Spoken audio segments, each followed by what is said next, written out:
नमस्कार साथियों, स्वागत है आप सभी का कृष्णा एकेडमी के यूट्यूब चैनल पे। मेरा नाम है कृष्णा मिश्रा। दोस्तों, हम लोग यूपी ट्रिपल एससी पेट के लिए हिस्ट्री की क्लास चला रहे थे और हिस्ट्री में हमने एंशिएंट हिस्ट्री यानी कि प्राचीन इतिहास लगभग हमने पूरा समाप्त कर दिया है। ठीक है, अब हम लोग चलेंगे मेडिवल हिस्ट्री यानी कि मध्यकालीन भारत में, और उसमें हम लोग का पहला टॉपिक है सल्तनत काल।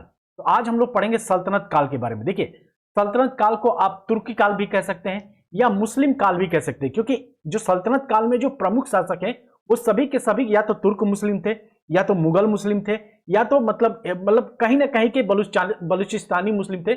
इसलिए इस काल को हम मुस्लिम काल या तुर्क काल भी कहा जा सकता है, या इसे गुलामों का काल भी कहा जा सकता है, क्योंकि इसमें के जो मुख्यतः शासक हुए जैसे कुतुबुद्दीन ऐबक, इल्तुतमिश, ये सभी क्या थे, बलबन, ये सभी किसी न किसी के गुलाम थे। इसको गुलाम वंश भी कहा जा सकता है। ठीक है, लेकिन मुख्यतः इसमें मुस्लिम शासक हैं। तो मुस्लिम धर्म की स्थापना किसने की, यह हमें जानना बहुत जरूरी है। तो मुस्लिम धर्म के यानी इस्लाम धर्म के प्रवर्तक कौन थे? तो इस्लाम धर्म के प्रवर्तक थे हजरत मोहम्मद। और इनका जन्म कब हुआ था? तो इनका जन्म हुआ था 570 ईस्वी में। ठीक है, कहां पे हुआ था? तो सऊदी अरब के मक्का में हुआ था। तो अगर आपसे क्वेश्चन पूछा जाएगा कि इस्लाम धर्म के प्रवर्तक कौन थे, तो हजरत मोहम्मद साहब जी थे। ठीक है, इनका जन्म कब हुआ था? तो इनका जन्म जो हुआ था 570 ईस्वी में। ठीक, कहां पे हुआ था? तो सऊदी अरब के मक्का में हुआ था। आप इसे याद रखेंगे। ठीक, और जब इन्होंने यानी कि मोहम्मद साहब ने जब जब मक्का से मदीना को प्रस्थान किए थे, तो वो कब किए थे? तो 622 ईस्वी में किया था। और इसी 622 ईस्वी की तिथि को ही हिजरी संवत का प्रारंभ किया गया। यानी अगर आपसे क्वेश्चन पूछेगा कि हिजरी संवत का प्रारंभ कब किया गया, तो आप बताएंगे 622 ईस्वी में। किस उपलक्ष्य में किया गया था? तो मोहम्मद साहब जब मक्का से मदीना पहुंचे, मक्का और मदीना ये दोनों जो स्थान है ना, ये मुस्लिम धर्म के लिए बड़ा ही पवित्र स्थान है। ठीक है, मक्का और मदीना, तो आप इसे याद रखेंगे। ठीक है, तो हिजरी संवत का प्रारंभ कब हुआ था? तो 622 ईस्वी में हुआ था। ठीक, और मोहम्मद साहब की मृत्यु कब हुई थी? तो मोहम्मद साहब की मृत्यु हुई थी 632 ईस्वी में। देखिए, मोहम्मद साहब का जो अब विवाह किए थे, इनकी पत्नी का नाम था खदीजा, और वो इनसे लगभग मतलब 40 वर्ष कहने सुनने में आता है कि लगभग इनसे 40 वर्ष बड़ी थी। तो उनसे इन्होंने शादी किया था। उसके बाद से मुस्लिम धर्म का प्रवर्तक ये बने थे। ठीक है, और फारसी ग्रंथ चचनामा में अरबों द्वारा सिंध विजय की जानकारी मिलती है। किसमें मिलती है? तो चचनामा में अरबों द्वारा सिंध विजय की जानकारी मिलती है। ठीक, और 999 से 1027 ईस्वी के बीच महमूद गजनवी या गजनी भी से कहा जाता है, ने भारत में कुल 17 बार आक्रमण किए। तो आपसे क्वेश्चन पूछेगा कि मोहम्मद गजनवी ने कुल कितने बार आक्रमण किए हैं? तो 17 बार आक्रमण किए हैं। कब से कब तक? तो 1999 से 1027 ईस्वी के बीच इन्होंने कुल 17 बार आक्रमण किए हैं। ठीक है, और इसका प्रमुख आक्रमण कौन था? सोमनाथ मंदिर को लूटना इसका प्रमुख आक्रमण था। ठीक, चलिए, मोहम्मद गजनवी का दरबारी इतिहासकार कौन था? तो आपसे क्वेश्चन पूछा गया है, तो आप बताएंगे उतबी था। कौन था? तो उतबी था। ठीक, और उसने किताब उल यामनी या किताब तारीख ए यामनी नामक ग्रंथ की रचना की थी। तो आपसे क्वेश्चन पूछ लेगा कि उतबी किस सल्तनत काल का दरबारी कवि था? तो आप बताएंगे मोहम्मद गजनवी का। इसकी पुस्तक का नाम क्या है? तो किताब उल यामनी या तारीख ए यामनी इसकी पुस्तक का नाम है। ठीक है, और शाहनामा के लेखक फिरदौसी हैं, और यह मोहम्मद गजनवी के दरबार का प्रसिद्ध विद्वान कवि था। तो आपसे क्वेश्चन पूछेगा कि शाहनामा के लेखक कौन है? तो आप बताएंगे फिरदौसी। ठीक, उसी तरीके से अगर आप क्वेश्चन पूछ लेगा कि तारीख ए यामनी या किताब उल यामनी के लेखक कौन है? तो आप बताएंगे उतबी। और ये दोनों फिरदौसी और उतबी किसके दरबारी कवि थे? तो मोहम्मद गजनवी के दरबारी कवि थे। ठीक, और फिरदौसी को पूर्व के होमर की उपाधि दी गई है। तो आपसे क्वेश्चन पूछ लेगा कि पूर्व के होमर की उपाधि किसे दी गई है? तो फिरदौसी की दी गई है। देखिए दोस्तों, क्या है ना कि आपका एंशियंट और प्लस मेडिवल हिस्ट्री मिला के कुल 5 ही क्वेश्चन आपके आने हैं। इसके लिए आपको पूरा आपको लूसेंट नहीं पढ़ना है, पूरा मेडिवल और एंशियंट का पूरा लूसेंट नहीं पढ़ना है, और ना ही आपको इसके लिए कोई बुक पढ़ना है। जितने भी प्रीवियस ईयर के क्वेश्चन आए हुए हैं, बस आप उसी को कर जाइए, और उसी के अगल बगल में जैसे ये जो मैं क्लास दे रहा हूं, ये जो क्लास है, इसमें जितने भी प्रीवियस ईयर के क्वेश्चन आपके आए हुए हैं, चाहे आपका लेखपाल में आया हो, चाहे आपका मंडी परिषद में आया हो, चाहे आपका जूनियर असिस्टेंट में आया हो, किसी भी, चाहे आपका लोअर में, उन सभी क्वेश्चनों का ये कलेक्शन है। ठीक, इसके साथ साथ अगर आप लोग लूसेंट भी एक बार सरसरी निगाह से पढ़ लेंगे तो आपके लिए बड़ा बेनिफिशियल होगा, आपका कोई भी क्वेश्चन तब एग्जाम में छूटेगा नहीं। ठीक है, तो चलिए फिर हम लोग अगले हम लोग अपना फैक्ट देखते हैं। तो हमारा अगला फैक्ट है कि पुराणों का अध्ययन करने वाला प्रथम मुसलमान कौन था? तो अलब रूनी था। ठीक है, आपसे क्वेश्चन पूछाएगा कि पुराणों का अध्ययन करने वाला प्रथम मुसलमान कौन था? तो अलब रूनी था। और अलब रूनी ने अरबी भाषा में तहकीक ए हिंद की रचना की थी। तो तहकीक ए हिंद की रचना किसने की थी? तो अलब रूनी ने की थी। किस भाषा में?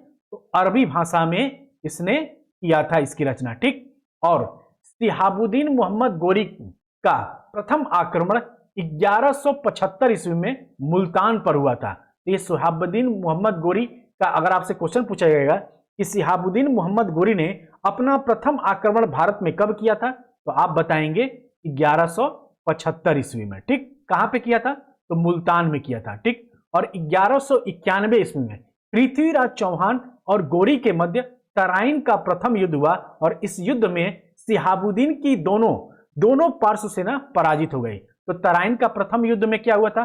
तराइन के प्रथम युद्ध में पृथ्वीराज चौहान की विजय हुई थी और मोहम्मद गोरी को हार मिली थी। और इस हार के बाद मोहम्मद गोरी इतना बौखला गया था कि एक साल तक वो बिना आराम किए लगातार मेहनत करता रहा। और अगले ही साल यानी कि 1192 ईस्वी में तराइन के द्वितीय युद्ध में मोहम्मद गोरी आता है और भारत पर आक्रमण करता है। इस युद्ध में जो यानी तराइन की जो द्वितीय युद्ध हुई थी, इस युद्ध में मोहम्मद गोरी ने पृथ्वीराज चौहान को पराजित करता है और मुस्लिम शक्ति की स्थापना करता है। क्योंकि उस समय के जो प्रबल शासक थे वो थे पृथ्वीराज चौहान। ठीक, और देखिए तराइन के द्वितीय युद्ध में पृथ्वीराज चौहान के हारने का कारण यह भी था कि ये जो क्षत्रिय सेनापति थे, मतलब ये क्षत्रिय जो शासक थे, ये आपस में ही लड़ते रहते थे। इनके पास क्या थी? एकता नहीं थी। मतलब ये जो मुस्लिम शासकों के पास थी एकता थी।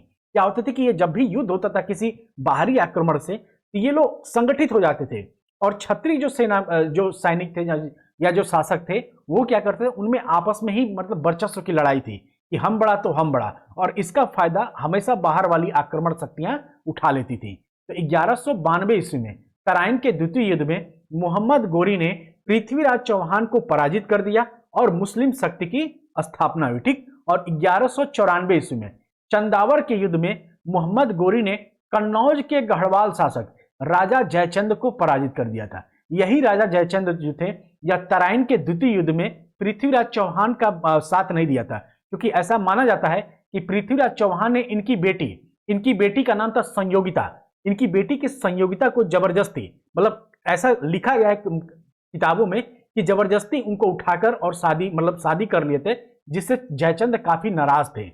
ठीक है, तो जब तराइन का द्वितीय युद्ध हुआ और जब जयचंद से साथ मांगा गया कि आप भी तराइन युद्ध में हमारा साथ दीजिए, तो इन्होंने साथ देने से इनकार कर दिया। इसी कारणवश पृथ्वीराज चौहान की जो सैनिक बल था वो थोड़ा सा कमजोर हो गया, जिसकी वजह से मोहम्मद गोरी जीत गया। ठीक, और मोहम्मद गोरी के सिक्कों पर देवी लक्ष्मी की आकृति बनी है और दूसरे तरफ कलमा खुदा है, और यह किस भाषा में खुदा है? तो अरबी भाषा में खुदा है। तो आपसे क्वेश्चन पूछा जाएगा कि किस सल्तनत काल के सिक्कों पर देवी लक्ष्मी की आकृति बनी है? तो आप बताएंगे मोहम्मद गोरी के सिक्कों पर। और दूसरी तरफ क्या है? तो दूसरी तरफ पर कलमा खुदा गया है, और किस भाषा में? तो अरबी भाषा में। ठीक, 1206 से 1290 ईस्वी तक दिल्ली सल्तनत के सुल्तान गुलाम वंश के सुल्तानों के नाम से विख्यात हुए। ठीक है, तो आप अभी मैंने बताया कि सल्तनत काल को गुलाम वंश भी कहा जाता है, मामलूक वंश भी कहा जाता है, और इसको इस्लाम वंश भी कहा जाता है, क्योंकि इसके मुख्यतः जो शासक थे वो क्या थे?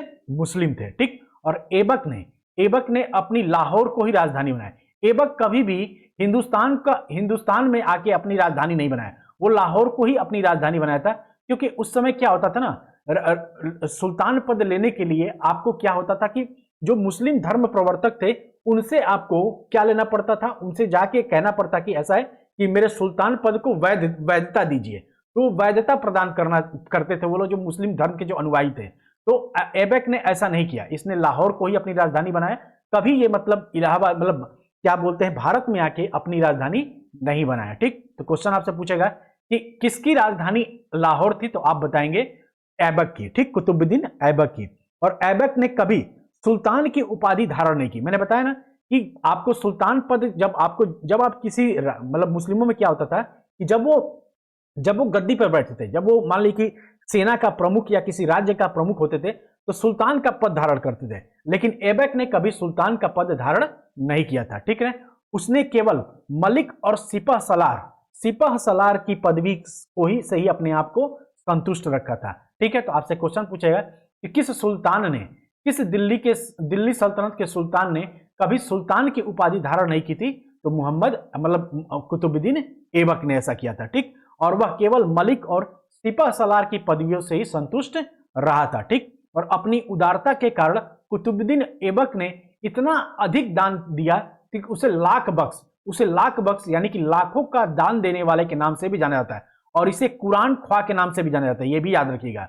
इसको कुरान ख्वाह के नाम से भी जाना जाता है क्योंकि यह क्या करता था ना, बहुत अच्छा कुरान पढ़ता था। ये बहुत सुरीले आवाज में कुरान पढ़ता था, इसलिए इसको कुरान ख्वाह और लाखों का बख्श किस लिए कहा जाता है?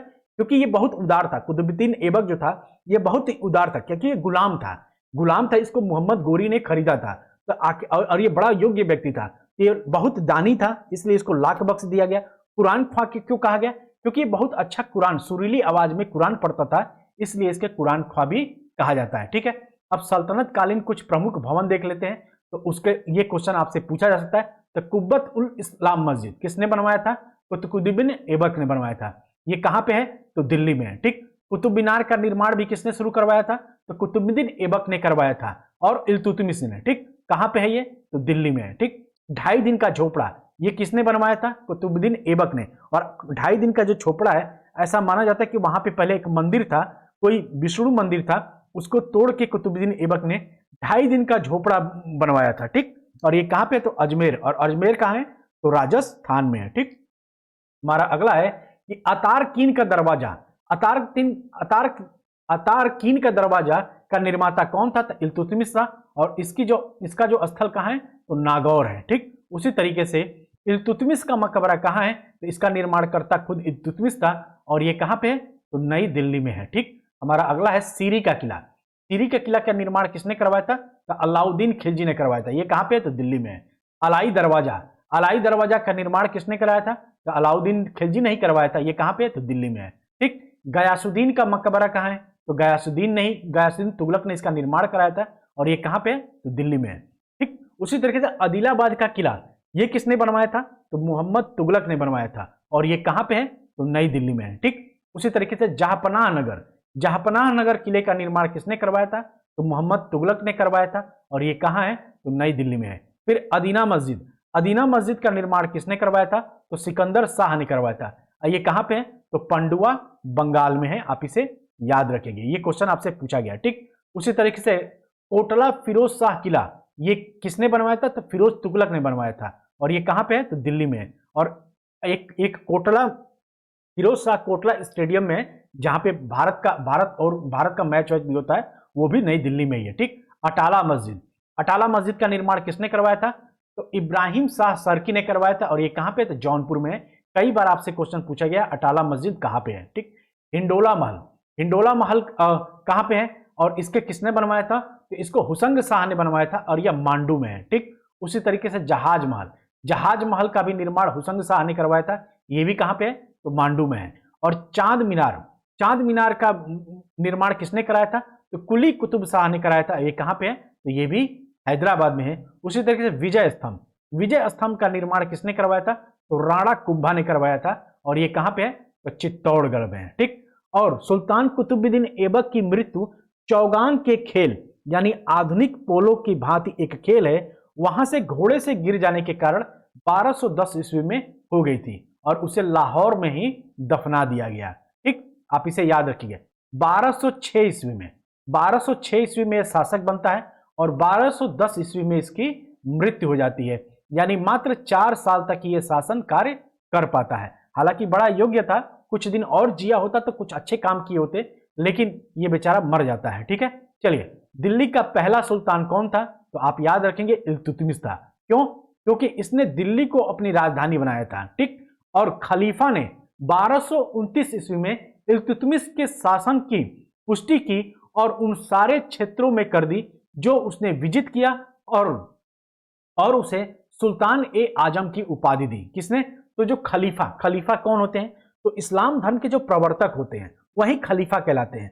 तो उन खलीफाओं ने 1229 में इल्तुतमिश के शासन की पुष्टि उन सारे क्षेत्रों में कर दी जिसको उसने विजित किया था और उसे सुल्तान ए आजम की उपाधि दी गई थी। तो आपसे क्वेश्चन पूछा जाएगा कि सुल्तान ए आजम की उपाधि सर्वप्रथम किसने किसने ग्रहण किया था? तो आप बताएंगे इल्तुतमिश ने ग्रहण किया था।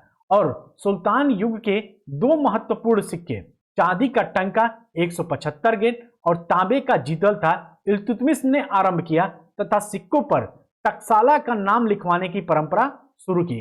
तो क्वेश्चन आपसे क्या पूछेगा? क्वेश्चन पूछेगा कि सिक्कों पर टकसाला का नाम लिखवाने की परंपरा किसने शुरू की? तो आप बताएंगे इल्तुतमिश ने। और इसके समय में दो सिक्के जारी हुए, कौन कौन से थे? तो चांदी का टंका जिसका भार कितना था? तो 175 ग्राम और तांबे का जीतल था। ठीक, तो क्वेश्चन आप लोग याद रखेंगे।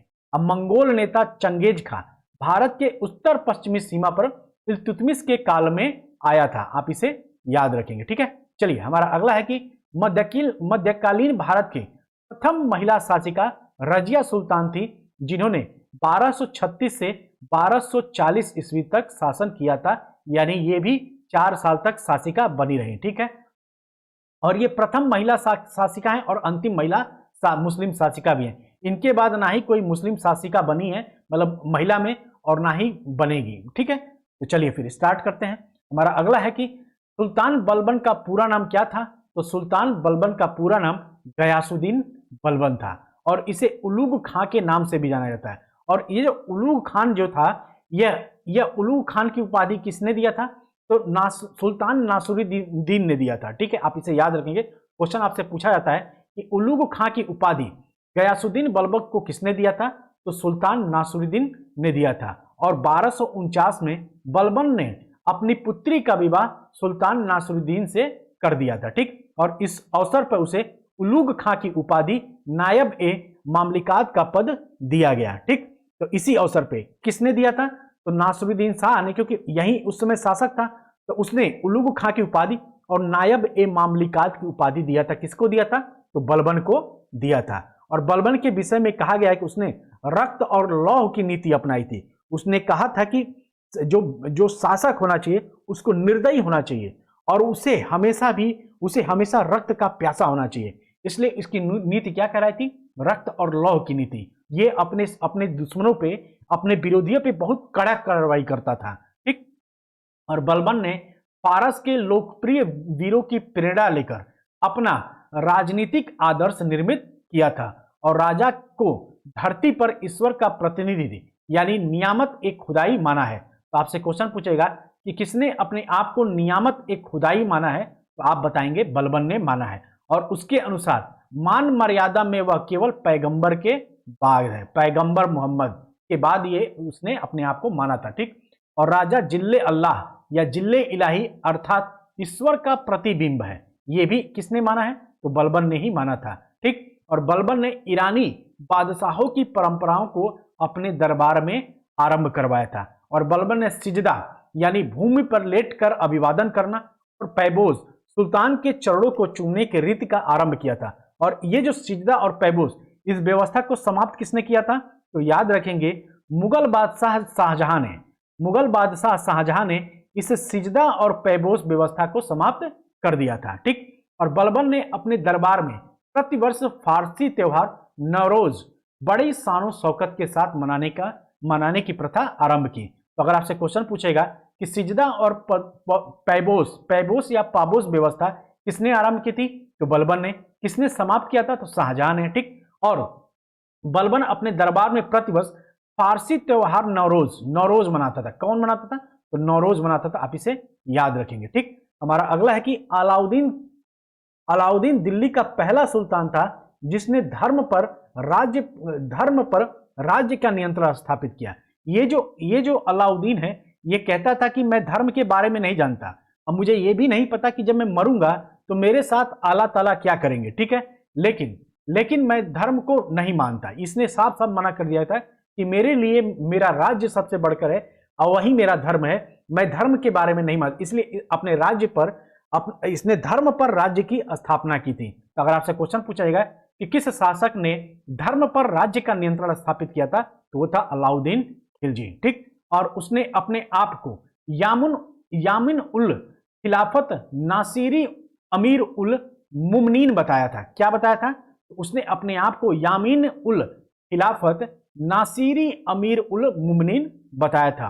और अलाउद्दीन खिलजी ने सिकंदर द्वितीय सानी की उपाधि धारण की और उसने अपने सिक्कों पर अंकित करवाया था। तो क्वेश्चन आपसे पूछेगा कि किसने सिकंदर द्वितीय सानी की उपाधि धारण की थी? तो अलाउद्दीन खिलजी ने की थी। ठीक है, और ये अपने आप को द्वितीय सिकंदर भी कहता था, मतलब ये अपने आप को द्वितीय सिकंदर बनाना चाहता। वो ये अलाउद्दीन चाहता था कि मैं पूरे विश्व का विजेता बनूं, सिकंदर की नकल करना चाहता था। हालांकि इसका जो एक सेनापति था उसने उसको बताया कि भाई ऐसा आप नहीं कर सकते, तब इसने ये जो हट था ये छोड़ा था। ठीक, और पद्मिनी राणा रतन सिंह की पत्नी थी और इन्हीं से ये प्यार कर बैठा था। ठीक, तो पद्मिनी की कहानी का आधार 1540 ईस्वी में मलिक मोहम्मद जायसी द्वारा लिखित काव्य पुस्तक पद्मावत में है। आपने मूवी देखी ना पद्मावत, तो पद्मावत की जो स्टोरी है वो किस पे बेस्ड है? तो मलिक मोहम्मद जायसी द्वारा लिखित पद्मावत पुस्तक पर बेस्ड है। ठीक, और अलाउद्दीन के आक्रमण के समय देवगिरी का शासक रामचंद्र देव था। तो आपसे क्वेश्चन पूछेगा कि अलाउद्दीन के आक्रमण के समय देवगिरी का शासक कौन था? तो रामचंद्र देव था। ठीक, और मलिक कफूर को अलाउद्दीन ने अपनी गुजरात विजय के दौरान प्राप्त किया था। और ये मलिक कफूर कौन था? तो ये मलिक कफूर एक हिजड़ा था। ठीक, और ऐसा कहा जाता है कि इस मलिक कफूर का अलाउद्दीन के साथ अवैध संबंध भी था। ठीक है, मतलब एक कह लिए कि एक द्वितीय पत्नी के रूप में काम करता था ये मलिक काफूर। ठीक, और बाद में मलिक काफूर ही इनकी हत्या भी करता है। ठीक, हमारा अगला है कि मलिक काफूर को 1000 दिनारी भी कहा जाता है, क्योंकि जो अलाउद्दीन खिलजी ने ना इसको गुजरात विजय में जब प्राप्त किया था तो इसको 1000 दिनार देकर खरीदा था। कितना दिनार देकर? तो 1000 दिनार देकर खरीदा था, इसीलिए इसे 1000 दिनारी भी कहा जाता है। और अलाउद्दीन पहला सुल्तान था जिसने भूमि की पैमाइश कराकर लगान वसूल करना प्रारंभ किया था। और ये लगान कितना लेता था? तो 50%, लगभग आधा लगान लेता था। ठीक, और अलाउद्दीन ने एक पृथक विभाग दीवान ए मुस्तखराज की स्थापना की थी। तो आपसे क्वेश्चन पूछा जाएगा कि दीवान ए मुस्तखराज की स्थापना किसने की थी? तो दीवान ए मुस्तखराज की स्थापना अलाउद्दीन खिलजी ने की थी। ठीक, और अलाउद्दीन ने परंपरागत लगान अधिकारियों जैसे कि खुद मुकद्दम एवं चौधरी को लगान वसूलने का अधिकार छीन लिया था। तो आपसे क्वेश्चन पूछा जाएगा कि किसने खुद मुकद्दम और चौधरी से लगान वसूलने का अधिकार छीना था? तो ये अलाउद्दीन खिलजी ने ही छीना था। और अलाउद्दीन खिलजी ने उपज का 50% भूमि कर को क्या बोलते हैं? खराज। ठीक है, आप याद रखें, क्वेश्चन आपसे पूछा जाएगा कि भूमि कर को अलाउद्दीन के भूमि कर को निम्न में से किस नाम से जाना जाता है? तो खराज नाम से जाना जाता है। ठीक है, तो ये इसकी उपज का 50% भूमि कर के रूप में निश्चित करता था। और दो ही शासक हुए जो इतना तगड़ा लगान वसूलते थे, एक तो अलाउद्दीन खिलजी और दूसरा है मोहम्मद गजनवी ने ऐसा किया था। ठीक है, आप इसे याद रखेंगे। हमारा अगला है कि सल्तनत कालीन शासक अलाउद्दीन खिलजी ने सार्वजनिक वितरण प्रणाली, ये बड़ा इंपॉर्टेंट क्वेश्चन है, यानी कि पीडब्ल्यूडी की स्थापना की थी। आप इसे याद रखेंगे, कई बार आपसे क्वेश्चन पूछा गया है कि किस शासक ने सार्वजनिक वितरण प्रणाली की स्थापना की थी? तो अलाउद्दीन खिलजी ने किया था। और अलाउद्दीन खिलजी द्वारा लगाए गए 2 नवीन कर क्या था? घरी कर।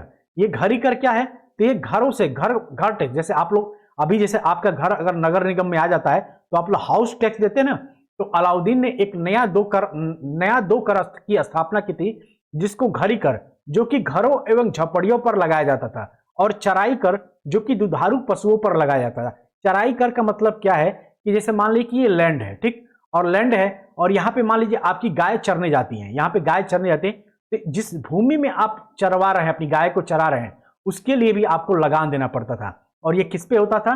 तो दुधारू पशुओं पर लगाया जाने वाला कर था। ठीक है, हमारा अगला है कि अलाउद्दीन के सेनापतियों में गयासुद्दीन तुगलक या गाजी मलिक तुगलक वंश का प्रथम शासक था। तो आपसे क्वेश्चन पूछा जाएगा कि तुगलक वंश का प्रथम शासक कौन था? तो गयासुद्दीन तुगलक, जिसको गाजी मलिक के नाम से भी जाना जाता है। ठीक, हमारा अगला है कि दिल्ली सल्तनत के सभी सुल्तानों में मोहम्मद बिन तुगलक सर्वाधिक विद्वान और सर्वाधिक शिक्षित था। ठीक है, और इसका शासनकाल कब से कब है? तो 1325 ईस्वी से 1351 ईस्वी तक। और यही मोहम्मद बिन तुगलक ने भी भूमि कर कितना लिया था?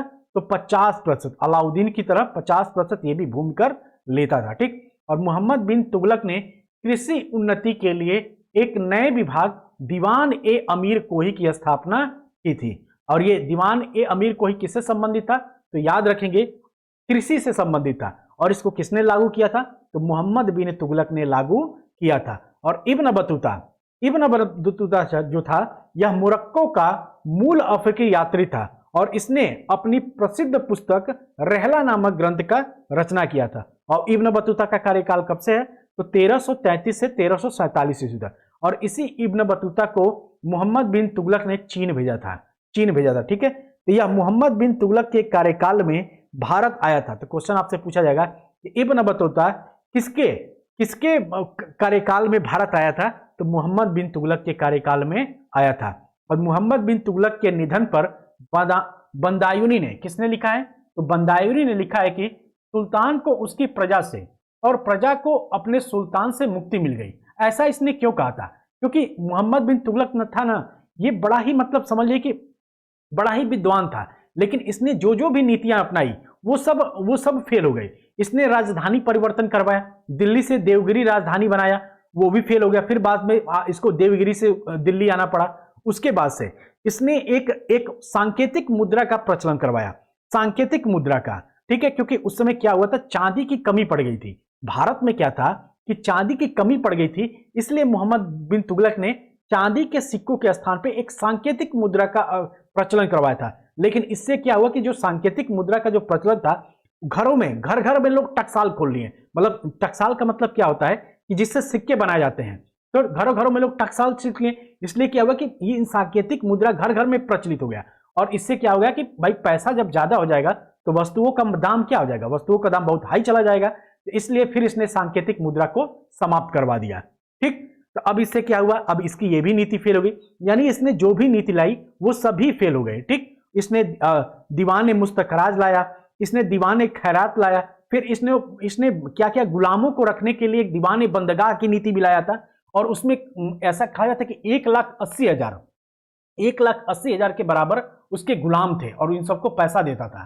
ठीक, तो इसीलिए बंदायूरी ने कहा था कि सुल्तान को उसकी प्रजा से और प्रजा को अपने सुल्तान से मुक्ति मिल गई। ठीक, और फिरोज शाह तुगलक ने एक विभाग दीवान एक खैरात स्थापित किया था जो गरीब मुसलमानों, अनाथ स्त्रियों, विधवाओं को आर्थिक सहायता देता था और निर्धन मुसलमान लड़कियों के विवाह की व्यवस्था करता था। तो आपसे क्वेश्चन पूछा जाएगा कि दीवान एक खैरात की व्यवस्था किसने किया था? तो फिरोज शाह तुगलक ने। और ये फिरोज शाह तुगलक कौन था? तो मोहम्मद बिन तुगलक का चचेरा भाई था। ये 1551 ईस्वी में शासक बना था। ठीक, और ये बड़ा ही अच्छा शासक था, लेकिन अपने शासन के लास्ट काल में ये पक्का मतलब कट्टर मुसलमान बन गया। इसीलिए ये इसकी थोड़ी सी आलोचना होती है। हालांकि इसके कार्य बड़े अच्छे हैं। ठीक, इसने दीवान खैरात की व्यवस्था की थी। किस लिए की थी? तो जो गरीब मुसलमान थे और अनाथ स्त्रियों और विधवाओं को आर्थिक सहायता इसके द्वारा दिया था और निर्धन मुसलमान लड़कियों की विवाह की व्यवस्था इसके द्वारा किया जाता था। ठीक, और सल्तनत काल में सर्वप्रथम फिरोज शाह तुगलक ने ही लोक निर्माण विभाग की स्थापना की थी। तो आपसे क्वेश्चन पूछा जाएगा कि लोक निर्माण विभाग की स्थापना किसने की थी? तो आप बताएंगे फिरोज शाह तुगलक ने किया था। ठीक, और सिंचाई की सुविधा के लिए फिरोज शाह तुगलक ने 5 बड़ी नहरों का निर्माण कराया और 1200 बागों का निर्माण करवाया था। ठीक है, और फिरोज शाह तुगलक उलेमा वर्ग की स्वीकृति के पश्चात हक ए सर्व यानी कि सिंचाई पर लगने वाला दिल्ली का प्रथम सुल्तान बन गया। यानी कि हक ए सर्व क्या था? ये सिंचाई कर लगाने वाला दिल्ली का प्रथम सुल्तान बन गया था। तो अगर आपसे क्वेश्चन पूछा जाएगा कि सिंचाई पर लगने वाला दिल्ली का प्रथम सिंचाई कर लगाने वाला दिल्ली का प्रथम सुल्तान कौन था? तो आप बताएंगे फिरोज शाह तुगलक था। और इसने कौन सा कर लगाया था? तो हक ए सर्व नामक कर लगाया था। ठीक, और फिरोज शाह तुगलक द्वारा ब्राह्मणों पर भी जजिया कर लगाया गया था। इसने ब्राह्मणों पर जजिया कर, मैंने बताया ना कि यह अपने शासन के अंतिम काल में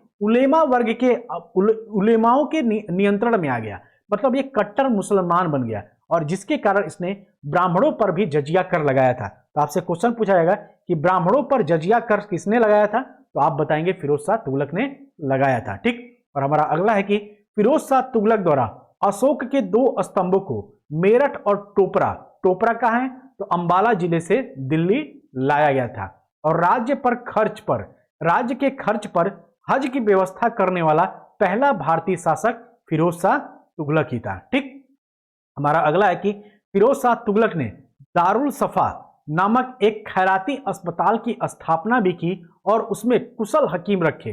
ठीक है, तो दारुल ए सफा किससे संबंधित है, तो ये एक मुफ्त का अस्पताल है। ठीक, दारुल सफा, दारुल से ही मतलब हो रहा है कि दवा दारू, जैसे ना कहते हैं अरे दवा दारू करवा लो, तो उससे आप याद रखेंगे कि फिरोज शाह तुगलक ने दारुल सफा नामक एक खैराती अस्पताल की स्थापना की थी। ठीक, और नासिरुद्दीन मोहम्मद के शासनकाल में मध्य एशिया के महान मंगोल सेनानायक तैमूर ने भारत पर आक्रमण किया था। कब किया था, तो 1398 ईस्वी में। आपसे क्वेश्चन कैसे पूछेगा, आपसे क्वेश्चन पूछ लेगा कि इसके काल में तैमूर ने भारत पर आक्रमण किया था, तो आप बताएंगे नासिरुद्दीन मोहम्मद के काल में, महमूद के काल में। ठीक, और आपसे क्वेश्चन पूछेगा कि तैमूर ने भारत पर आक्रमण कब किया, तो आप बताएंगे 1398 ईस्वी में। यानी 2 प्रश्न आपसे पूछा जाता है। पहला कि तैमूर ने भारत पर आक्रमण, मंगोल सेनानायक तैमूर ने भारत पर आक्रमण किसके शासनकाल में किया था, तो आप बताएंगे नासिरुद्दीन महमूद के शासनकाल में। कब किया था, तो 1398 ईस्वी में किया था। ठीक, खिलजी वंश का संस्थापक कौन था, तो जलालुद्दीन फिरोज खिलजी था। ठीक, तुगलक वंश का संस्थापक कौन था, तो गयासुद्दीन तुगलक था। सैयद वंश का संस्थापक कौन था, तो खिज्र खान था। और लोदी वंश का संस्थापक कौन था, तो बहलोल लोदी था। और आगरा किले की स्थापना किसने करवाया था, तो सिकंदर लोदी ने करवाया था। और आगरा की स्थापना कब हुआ था, ये आप कमेंट करके हमें बताइएगा, क्योंकि मैंने आपको ये बता रखा है। तो चलिए दोस्तों, मिलते हैं अगली क्लास में। आज की क्लास में इतना ही। और आज हम लोग का पूरा सल्तनत काल का एक पार्ट अभी पूरा कंप्लीट नहीं हुआ है, ये पहला पार्ट है। अब बाकी जो सल्तनत काल का जो शेष भाग है वो हम लोग कल देख लेंगे। ठीक है, तो अपनी ऐसे ही पढ़ते रहिए दोस्तों। बस इतना भी अगर आप लोग तैयार कर लेंगे ना, तो आपका काम बन जाएगा।